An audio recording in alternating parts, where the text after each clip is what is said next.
দেখুন বন্ধুরা, চিংড়ি মাছ দিয়ে মোচার ঘন্ট করা হবে কিভাবে তার রেসিপিটা একটু আপনাদের সঙ্গে শেয়ার করছি। দেখুন মোচাটা কত বড়, দেখুন এটা ঠোঁটে গলার মোচা। আমি কাটবো, এখন কেটে 2 ঘন্টা একটু জলে ভিজিয়ে রাখবো।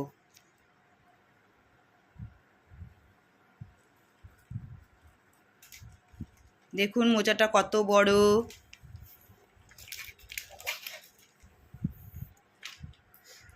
এইগুলোকে আগে আগে ছাড়িয়ে নেব, ওই ভেতরের শক্ত জিনিসটাকে বাদ দিয়ে দেব। দেখুন মোচার এই শক্ত অংশটাকে একটু ছাড়িয়ে ফেলতে হয়, তা না হলে রান্না করার সময় এগুলো সিদ্ধ হয় না, তরকারিকে ভালো করা যায় না। দেখুন এই শক্ত যে অংশটা, সেই অংশটা এই টুপি, মাথায় টুপির মতো শক্ত, এটাকে আস্তে আস্তে করে ফেলে দিয়ে তারপরে কুচি নিতে। এটা আমি মানে স্পেশালি একটু দেখালাম। সিদ্ধ করে রাখা মোচা জল ঝরিয়ে রেখেছি, আলু কেটে রাখা আছে, চিংড়ি মাছ, পেঁয়াজ কোচানো হয়েছে, কাঁচা লঙ্কা চেরা হয়েছে, আর জিরে, গরম মশলা, তেজপাতা একটু ভেজে তুলে রাখা হয়েছে। তেল গরম হয়ে গেছে, এবার ফোড়ন দেবো জিরে, শুকনো লঙ্কা, তেজপাতা।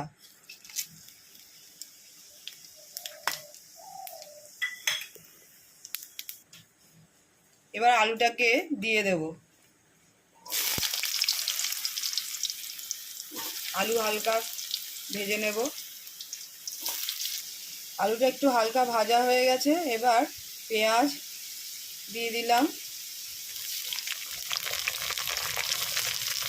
তারপরে লঙ্কা, কেটে রাখা লঙ্কা দিলাম।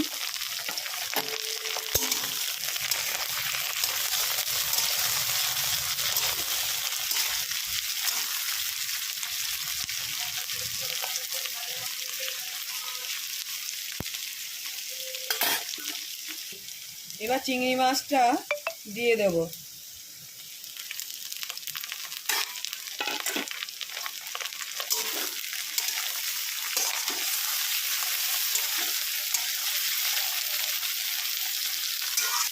হলুদ, পরিমাণ মতো হলুদ দিলাম।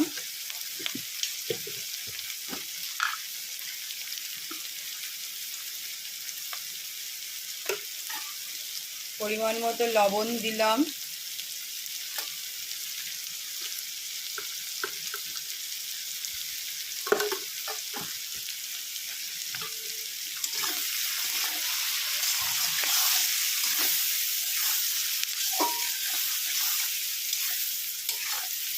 চিংড়ি মাছ আগে ভেজে রাখিনি, তার কারণ চিংড়ি মাছটা এমনি নরম, অল্প ভাজাতেই হয়ে যায়, বেশি ভাজলে শক্ত হয়ে যায়, ওই জন্য একসাথেই দিয়ে একটু কষিয়ে নিচ্ছি।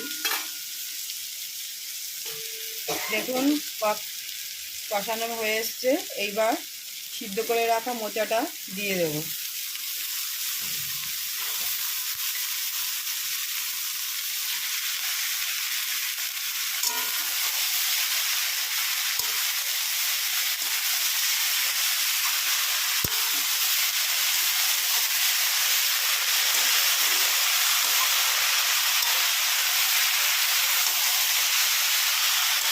হচ্ছে কে জানে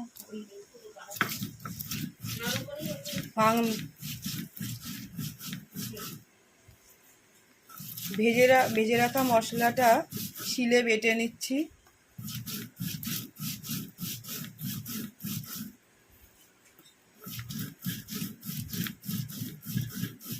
মোচাটা হতে হতে ঢেকে দেওয়া হয়েছে, হতে হতে শিলে বেটে নেওয়া হচ্ছে মশলাটা। সামান্য একটু মিষ্টি ছড়িয়ে দেব।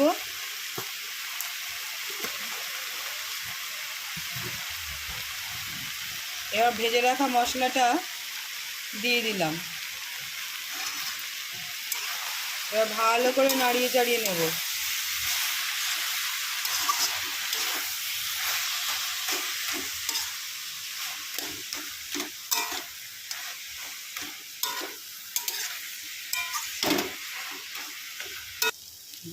এবার ঘি দিয়ে দেবো একটু, খুব দারুণ ফ্লেভার হয়েছে। বন্ধুরা আপনারাও বাড়িতে এরকম করে করেন, সবাই করেন।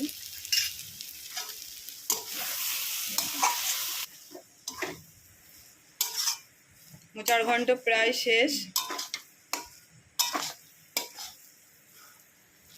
এবার নামিয়ে দেব।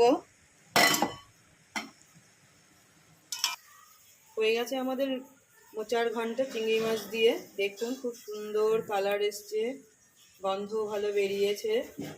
এই ভিডিওটি যদি আপনাদের ভালো লেগে থাকে তাহলে লাইক শেয়ার কমেন্টস করবেন, নতুন বন্ধুরা সাবস্ক্রাইব করবেন। টাটা, দেখা হবে পরের ভিডিওতে।